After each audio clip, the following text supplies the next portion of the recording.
مصطفى مصطفى منبع للصفا سيد الأنبياء مشعل في الوفا كان في عطفه لليتامى دفاع.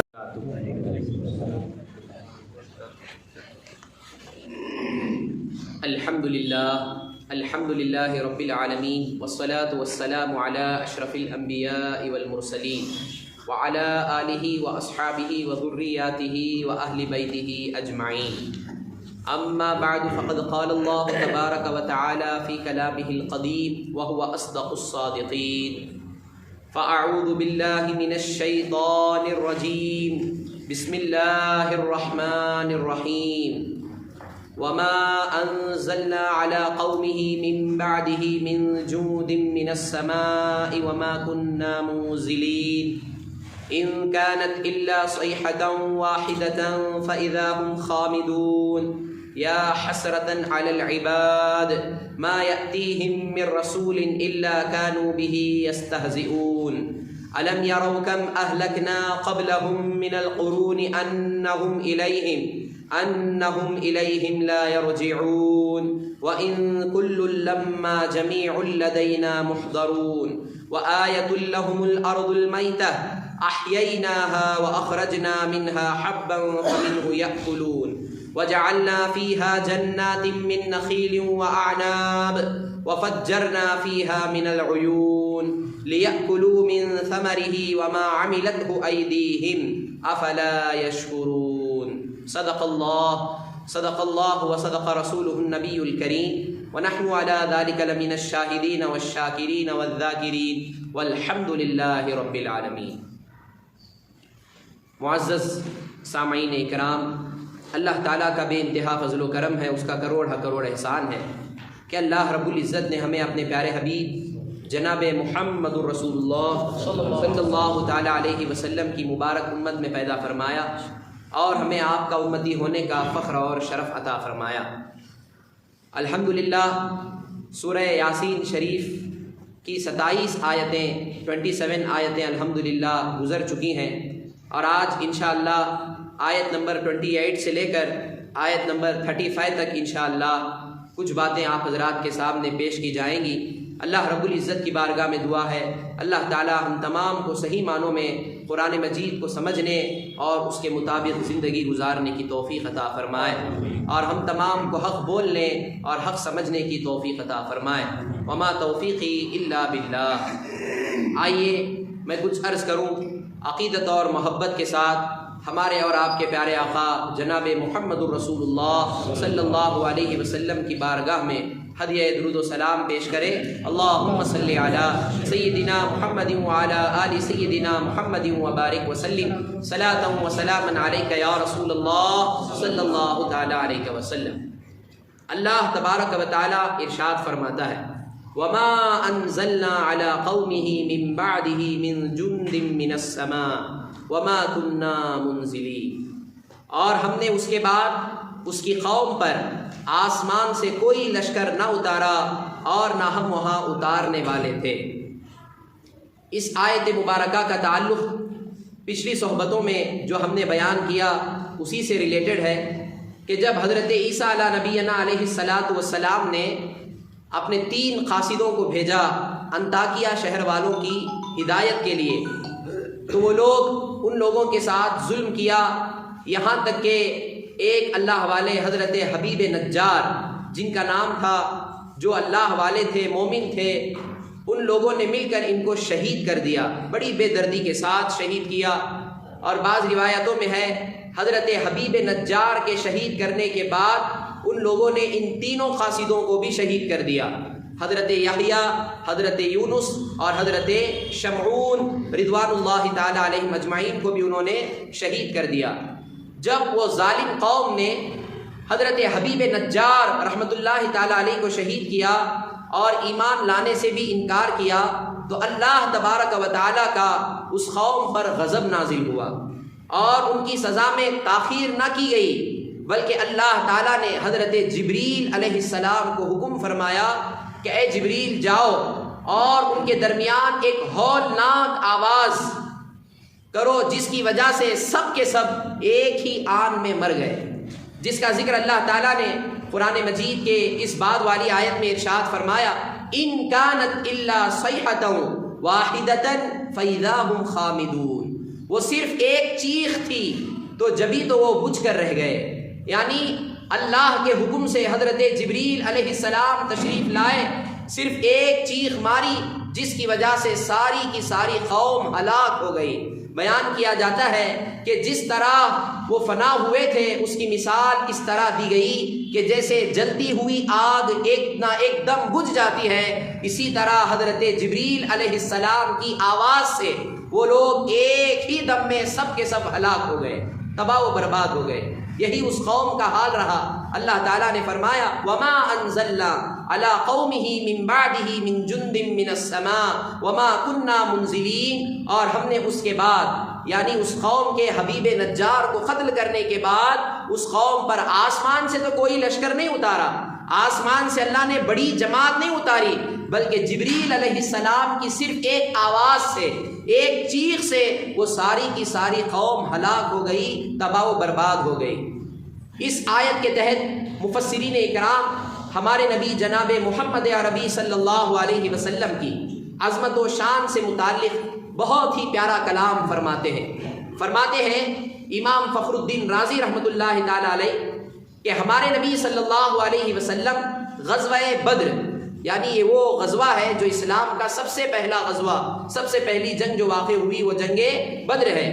جنگ بدر میں مشہور ہے، قرآن مجید میں بھی اللہ نے بیان فرمایا کہ اللہ تعالیٰ نے اس غزوے میں، اس جنگ میں فرشتوں کو اللہ نے بھیجا۔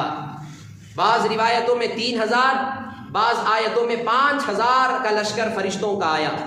کہاں آیا؟ غزوہ بدر میں، بدر کے میدان میں مسلمانوں کے لیے حضور اکرم صلی اللہ علیہ وسلم کی خاطر اللہ تعالیٰ نے فرشتوں کو بھیجا۔ یہاں یاد رکھیں، جب بھی جہاں بھی کوئی مسئلہ پیش آتا، ہمارے نبی سے پہلے جتنی قومیں ہوئی ہیں، اللہ نے کسی نبی کے لیے بھی، کسی قوم کے لیے بھی اللہ نے آسمان سے فرشتے نازل نہیں کیے۔ یہ صرف اور صرف اللہ تعالیٰ نے ہمارے نبی کریم صلی اللہ علیہ وسلم کو شرف عطا فرمایا، اور آپ ہی کا یہ خاصہ ہے کہ اللہ تعالیٰ نے مسلمانوں کی دل جوئی کے لیے آقا علیہ الصلاۃ والسلام کی عظمت اور آپ کی اہمیت کو بتانے کے لیے اللہ تعالیٰ نے کثرت کے ساتھ فرشتوں کی جماعت کو نازل فرمایا۔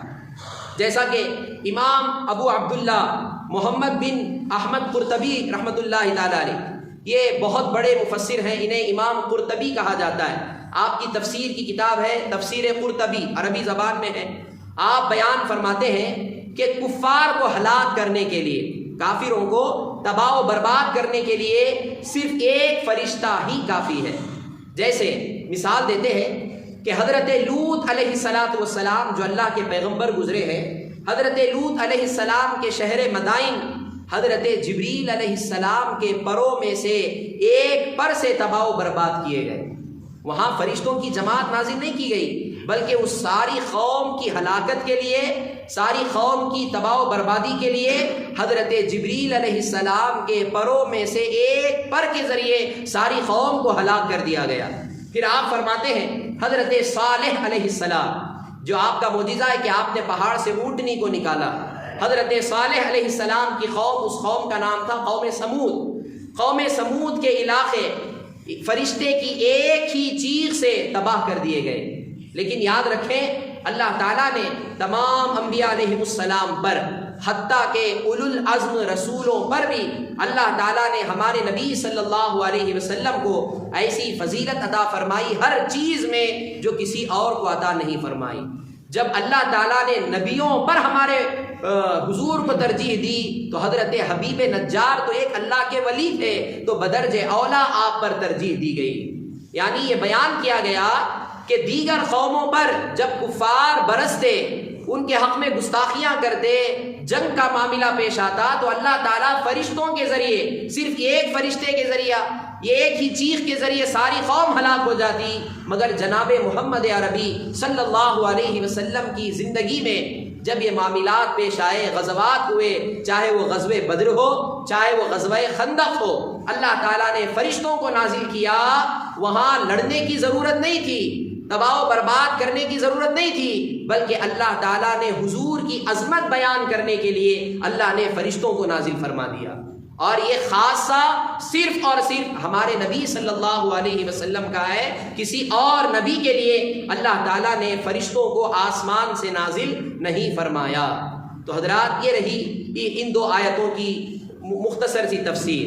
پھر اللہ تعالیٰ آگے ارشاد فرماتا ہے، یا حسرتن علی العباد ما یأتیہم من رسول الا کانوا بہ یستہزئون، ہائے افسوس ان بندوں پر کہ ان کے پاس کوئی رسول آتا تو اس سے ٹھٹا مذاق ہی کیا کرتے، یعنی ان قوموں کے پاس جب بھی اللہ تعالیٰ کی طرف سے کوئی ایک رسول آتا، کوئی میسنجر آتا، تو وہ لوگ ان رسولوں کے ساتھ ٹھٹا مذاق، یعنی صرف اور صرف مذاق ہی سے کام لیتے، اس رسول کو رسول نہ سمجھتے، بلکہ اپنے جیسا بشر یا ان کی شان میں گستاخی کر کے یا ان کو جھٹلا کر یا انہیں قتل کر کے، یہاں تک کہ انہیں بے دردی کے ساتھ شہید کر کے ان کے ساتھ گستاخی سے پیش آتے، اور اس کے علاوہ ان پر ایمان نہ لاتے۔ اس کے تعلق سے اللہ تعالیٰ نے فرمایا افسوس ہے ان لوگوں پر۔ یاد رکھیں یہاں افسوس سے مراد یہ ہے کہ حضرت حبیب نجار کی قوم کے لوگ اور ان کے جیسے وہ لوگ جو اللہ تعالیٰ کے رسولوں کو جھٹلانے کی وجہ سے ہلاک ہوئے، کئی قومیں ہلاک ہوئی، حضرت لوط علیہ السلام، حضرت صالح علیہ السلام، حضرت ہود علیہ السلام، حضرت شعیب علیہ السلام، ایسی کئی انبیاء کی قومیں ہیں جنہوں نے اپنے اپنے نبیوں کو جھٹلانے کی وجہ سے، نبیوں کی تکذیب کی وجہ سے اللہ تعالیٰ نے انہیں ہلاک کر دیا۔ قرآن مجید میں ہر ایک قوم کا ذکر ہے کہ جن جن قوموں کو اللہ نے ہلاک کیا۔ حضرت نوح علیہ السلام کا واقعہ بڑا مشہور، طوفان نوح جو آیا، یعنی ہر ایک قوم نے جب ان کے نبی کو جھٹلایا، اللہ نے جب انبیاء کو ہدایت کے لیے ان کے پاس بھیجا تو لوگ انبیاء کے ساتھ صرف مذاق ہی کیا کرتے، ان کو جھٹلاتے، ان کی شان میں بے ادبی کرتے، ان کی گستاخی کرتے، ان کو برا بھلا کہتے، یہاں تک کہ بے دردی کے ساتھ انہیں شہید کر دیا کرتے۔ تو اللہ تعالیٰ ایسے لوگوں کے تعلق سے فرماتا ہے افسوس ہے ایسے لوگوں پر، افسوس ہے ایسے بندوں پر کہ جن کے پاس اللہ کی طرف سے رسول آئے، انہوں نے رسولوں کو جھٹلایا اور جھٹلانے کی وجہ سے وہ لوگ ہلاک ہوئے۔ تو یہ اس بات کے حقدار ہیں کہ حسرت کرنے والے ان پر حسرت کریں، افسوس کرنے والے ان کے حال پر افسوس کریں، کیونکہ ان کا یہ حال تھا کہ جب بھی ان کے پاس کوئی اللہ تعالیٰ کی طرف سے رسول آتا تو اس کے ساتھ صرف مذاق ہی سے کام لیا کرتے۔ اللہ اکبر۔ تو اللہ تعالیٰ ایسے لوگوں کے ساتھ افسوس، اللہ تعالیٰ افسوس نہیں کرتا بلکہ ان کے حال افسوس کے قابل ہیں، ان کے حال ہی ایسے ہیں جن پر افسوس کیا جا سکتا ہے۔ یا حسرتن علی العباد۔ پھر فرمایا گیا الم یروا کم اہلکنا قبلہم من القرون انہم الیہم لا یرجعون۔ آیت نمبر 31 ہے کہ اللہ تعالیٰ ارشاد فرماتا ہے کیا انہوں نے نہ دیکھا کہ ہم نے ان سے پہلے کتنی قومیں ہلاک کر دیں کہ وہ اب ان کی طرف پلٹنے والے نہیں۔ اب حضرات یہاں تک وہ واقعہ تھا آیت نمبر 30 تک جو حضرت عیسیٰ علیہ السلام کے خاسدین کا واقعہ تھا، اس قوم کا واقعہ تھا۔ اب یہاں سابقہ لوگوں کا حال بیان کرنے کے بعد حضور اکرم نور مجسم صلی اللہ علیہ وسلم کے زمانے میں موجود لوگوں سے کلام کیا جا رہا ہے، یعنی کفار مکہ سے یہاں خطاب ہے۔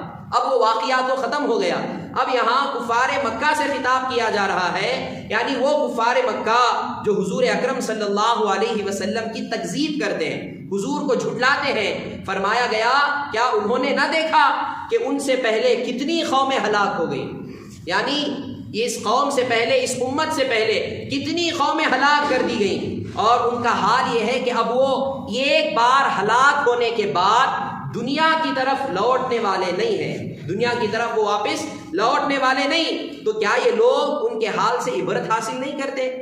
اب حضرات دیکھیں اس آیت میں دو چیزیں بڑی قابلیت کی معلوم ہوتی ہیں، وہ دو چیزیں، ان میں سے سب سے پہلی چیز ہے کہ اس آیت میں آواگون کی نفیس تردید کی گئی۔ آواگون کیا ہے؟ آواگون یہ کفار کا عقیدہ ہے، آواگون یہ ہندی زبان کا لفظ ہے، یہ کفار کا عقیدہ ہے، اور اسے فلاسفر کی زبان میں تناسخ کہا جاتا ہے۔ اس کا معنی یہ ہے کہ ایک روح کا، انسان کی سول، روح کا کسی دوسرے کے بدن پر وارد ہو جانا، جیسا کہ آج کل بہت سے جاہل لوگ، بہت سے نام نہاد مجاور لوگ یہ کہتے ہیں کہ اس انسان پر فلاں انسان کی روح وارد ہو گئی، ایسے کئی جاہل لوگ آپ کو ملیں گے، حالانکہ یہ کفار کا عقیدہ ہے اور یہ کفری عقیدہ ہے۔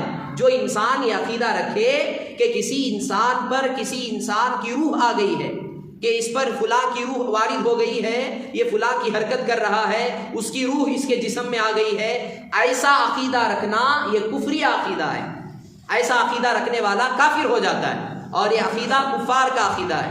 فلاسفر کی زبان میں اسے تناسخ کا عقیدہ کہا جاتا ہے۔ تو یاد رکھیں اس آیت میں اس عقیدے کا رد کیا گیا، کیونکہ جب کوئی شخص ایک بار دنیا سے ہلاک ہو گیا تو وہ دوبارہ دنیا میں پلٹ کر نہیں آئے گا، دنیا میں پلٹ کر نہیں آئے گا۔ اور اسی طرح اس عقیدے کی بھی اس میں تردید کی گئی، اس عقیدے کو بھی رد کیا گیا کہ جو عقیدہ یہ رکھتے ہیں کفار کہ بار بار مرنے اور جنم لینے کا جو عقیدہ ہے کہ 7 بار مریں گے، 7 بار جنم لیں گے، اس جنم میں نہیں تو اس جنم میں ساتھ نبھائیں گے، ایسے عقائد بھی کفریہ عقائد ہیں۔ جو انسان جان بوجھ کر یہ عقیدہ رکھے کہ میں آئندہ جنم میں آؤں گا تو تمہاری ضرورت، تمہاری جو محبت پوری کروں گا، ایسا عقیدہ رکھنے والا بھی کفار کا عقیدہ ہے، یہ بھی کفر میں چلا جائے گا۔ تو یاد رکھیں اس آیت میں اس عقیدے کی تردید کی گئی ہے، کیونکہ اللہ تعالیٰ جب کسی انسان کو ایک مرتبہ دنیا میں بھیجتا ہے تو دوبارہ ہلاک ہونے کے بعد وہ دوبارہ دنیا میں پلٹ کر نہیں آتا، وہ دوبارہ زندہ کیا جاتا ہے تو صرف اور صرف قیامت کے دن زندہ کیا جاتا ہے۔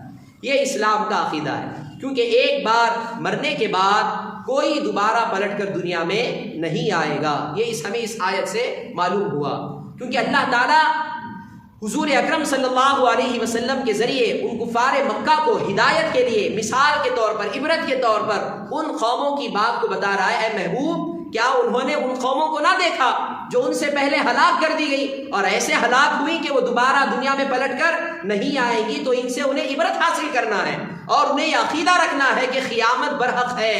ہم دنیا میں آئے تو صرف ایک مرتبہ آتے ہیں، دوبارہ دنیا میں پلٹ کر نہیں آتے۔ اگر آئیں گے، زندہ اللہ کرے گا تو وہ قیامت کے دن اللہ زندہ فرمائے گا۔ یہ مسلمانوں کا عقیدہ ہے، یہ اس آیت میں بیان کیا گیا۔ اور دوسری چیز اس آیت میں یہ بیان ہوئی کہ اللہ تعالیٰ نے حضور اکرم صلی اللہ علیہ وسلم کے صدقے حضور کی امت پر اللہ کا یہ بہت بڑا فضل و احسان ہوا کہ اس نے ہمیں آخری امت بنایا۔ اب اس امت کے بعد کوئی امت آنے والی نہیں۔ سابقہ جتنی امتیں گزری، آدم علیہ السلام سے لے کر حضرت عیسیٰ علیہ السلام تک، یہ تمام امتیں ہم سے پہلے گزر چکی ہیں۔ اللہ نے ہمیں آخری امت بنا کر ہم پر بڑا احسان کیا۔ وہ کیا احسان کیا کہ اس امت کے لوگ سابقہ امتوں سے عبرت اور نصیحت حاصل کریں۔ اسی لیے آپ قرآن میں بارہا بار دیکھیں کہ اللہ تعالیٰ نے پہلی قوموں کے واقعات کو بیان کیا، اللہ تعالیٰ نے سابقہ امتوں کے احوال، ان کی زندگی، ان کی ہسٹری، انہوں نے کس طرح زندگی گزاری، کس طرح انہوں نے انبیاء کو جھٹلایا، کس طرح ان پر اللہ کا عذاب نازل ہوا، یہ تمام چیزیں اللہ نے قرآن میں بیان کر کے اس امت کو عبرت کے لیے اللہ نے بیان کیا۔ تو اس امت کو آخری امت جو اللہ نے بنایا، یہ اللہ کا بڑا احسان ہے۔ اس پر بھی ہمیں فخر کرنا چاہیے کہ کیونکہ اللہ تعالیٰ نے اور امتوں کو ہمارے لیے عبرت اور نصیحت کا ذریعہ بنایا اور ہمیں کسی کے لیے عبرت اور نصیحت نہیں بنائی، ہم آخری امت ہیں۔ تو یہ دو چیزیں اللہ اس آیت سے ہمیں معلوم ہوئی۔ اب آئے اگلے والی آیت، اللہ تعالیٰ ارشاد فرماتا ہے وَإِن كُلٌّ لَمَّا جَمِيعٌ لَدَيْنَا مُحْضَرُونَ، آیت نمبر 32۔ جتنے بھی ہیں سب کے سب ہمارے حضور حاضر کیے جائیں گے۔ کہاں؟ قیامت کے دن۔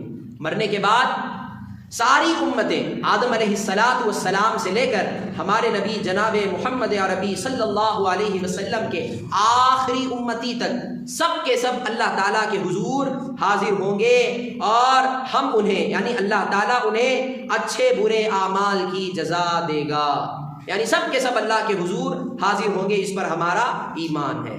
پھر اس کے بعد اللہ تعالیٰ نے ارشاد فرمایا وَآيَةٌ لَهُمُ الْأَرْضُ الْمَيْتَةُ أَحْيَيْنَاهَا وَأَخْرَجْنَا مِنْهَا حَبًّا فَمِنْهُ يَأْكُلُونَ، اور ان کے لیے ایک نشانی مردہ زمین ہے، مردہ زمین، بنجر زمین، ہم نے اسے زندہ کیا اور اس سے اناج نکالا تو اس میں سے وہ کھاتے ہیں۔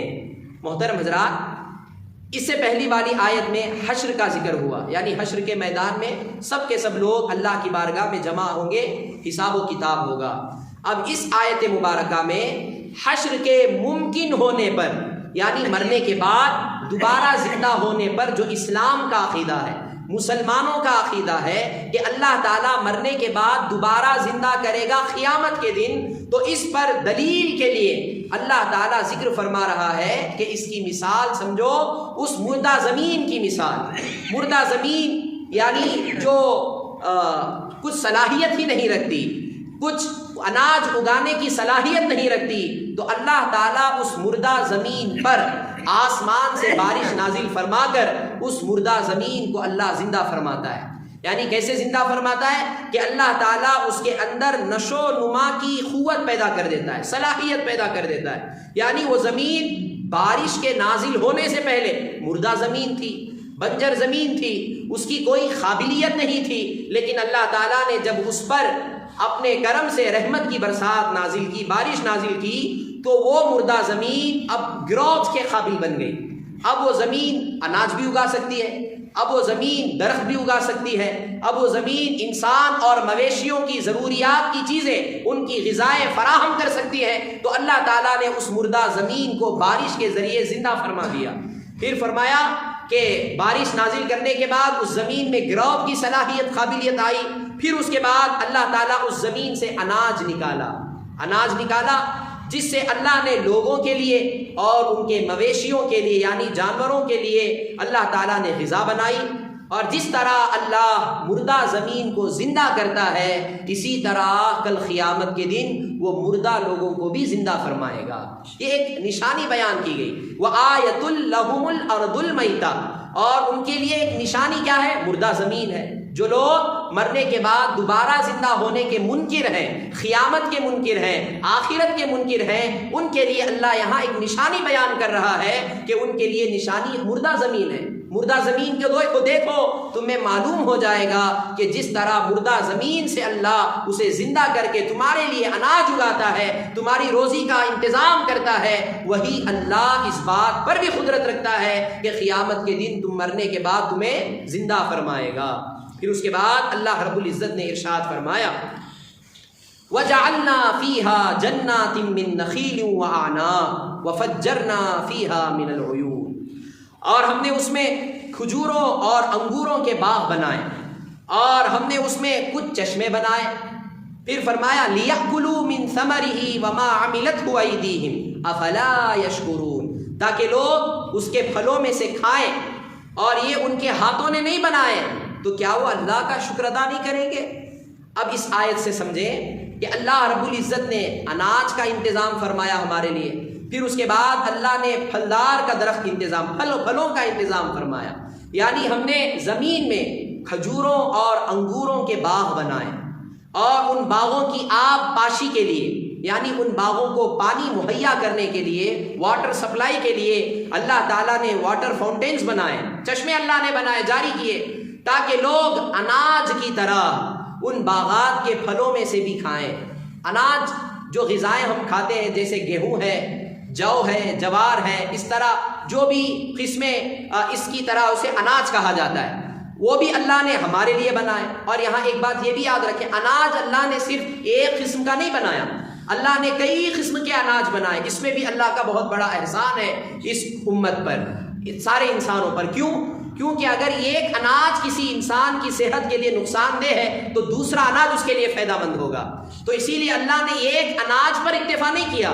روٹی کو آپ لے لیں مثال کے طور پر، اگر صرف گیہوں کی روٹی ہوتی اور کوئی قسم کی روٹی نہ ہوتی، اب جو انسان گیہوں کی روٹی کھانے سے جسے اگر زیادہ طبیعت خراب ہوتی ہے تو بیچارہ پریشان ہو جائے گا۔ تو اللہ تعالیٰ نے جہاں گیہوں کو اناج کے طور پر بنایا، اسی طرح اللہ نے جوار بھی ہمارے لیے بنائے، اللہ نے راگی بھی اللہ نے ہمارے لیے پیدا فرمائی، کئی قسم کے اناج، متعدد قسم کے اناج اللہ نے پیدا فرمائے تاکہ ہر انسان اس سے فائدہ حاصل کر سکے۔ یہ اللہ کا کتنا بڑا کرم ہے، اس پر غور کریں تو ایک ایک لمحہ بھی ہم اللہ کا شکر ادا کرتے رہے تب بھی ہم اللہ کا شکر ادا نہیں کر سکتے۔ تو اس پر غور و فکر کرنا چاہیے۔ اناج اللہ نے ہمارے لیے پیدا فرمایا، پھر اس کے بعد اللہ نے پھلدار درخت بنائے۔ اللہ ارشاد فرماتا ہے ہم نے زمین میں کھجوروں اور انگوروں کے باغ بنائے، اور ان باغوں کی آب پاشی کے لیے، واٹر سپلائی کے لیے ہم نے چشمے بنائے، فاؤنٹینز بنائے، تاکہ اس سے پانی جاری ہو جائے۔ پھر اس کے بعد تاکہ لوگ اناج کی طرح ان باغات میں سے پھلوں میں سے کچھ کھائیں۔ اگرچہ اناج اور پھل حاصل کرنے کے لیے، اناج اور پھل حاصل کرنے کے لیے لوگ ہی بیج بوتے ہیں، سیڈز لوگ ہی بوتے ہیں زمین میں، پھر اس کے بعد پانی لوگ دیتے ہیں، مگر اللہ رب العزت فرماتا ہے پانی دینے کے بعد اب اس درخت کی نشو و نما جو ہوتی ہے، گروتھ جو ہوتی ہے، یہ کسی انسان کا کام نہیں ہے، رب کا کام ہے۔ یعنی بیج بو دینا اور پانی ڈال دینا یہ بندوں کا کام ہے، اور وہ بیج بھی حقیقت میں اللہ کی پیدا کردہ ہے، پانی بھی حقیقت میں اللہ ہی کا عطا کیا ہوا ہے۔ لوگ اپنے ہاتھوں سے یا تو بیج بوتے ہیں، پھر اس پر پانی ڈالتے ہیں، اب اس بیج کو شاخ کی شکل میں بدلنا، پھر اس شاخ کو درخت کی شکل میں بدلنا، پھر اس درخت میں، اس شاخوں میں اناج یا پھل اگانا، یہ کسی انسان کے بس کی بات نہیں، اللہ کی قدرت کی بات ہے۔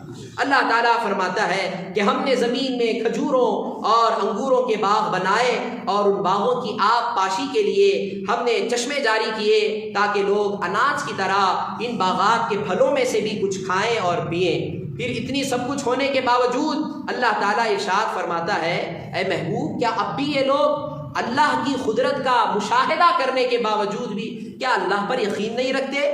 کیا یہ لوگ اتنا سب کچھ حاصل کرنے کے بعد بھی کیا یہ اللہ کا شکر ادا نہیں کرتے؟ یہ کیسے بندے ہیں؟ اتنا سب کچھ دیکھ رہے ہیں، اپنی آنکھوں سے مشاہدہ کر رہے ہیں کہ یہ ساری طاقتیں، یہ ساری قدرتیں اللہ کی ہیں، اللہ نے ہمیں اتنا سب کچھ عطا کیا، اس کے باوجود بھی افلا یشکرون، کیا وہ اللہ کا شکر ادا نہیں کرتے؟ کیسے بندے ہیں یہ؟ اللہ تعالیٰ نے ارشاد فرمایا۔ اسی لیے اللہ کی قدرت اور وحدانیت کا اقرار کر کے اس کی نعمتوں کا شکر ادا کرنا یہ ایمان والوں کا کام ہے، اور سب کچھ جاننے کے باوجود اللہ کی وحدانیت اور اللہ کی قدرت کا انکار کرنا اور اس کی نعمتوں کی ناشکری کرنا یہ کفار اور مشرکین کا طریقہ ہے اور ان کا طرز عمل ہے۔ اللہ تعالیٰ ہم تمام کو صحیح معنوں میں ان باتوں سے عبرت حاصل کرنے کی توفیق عطا فرمائے۔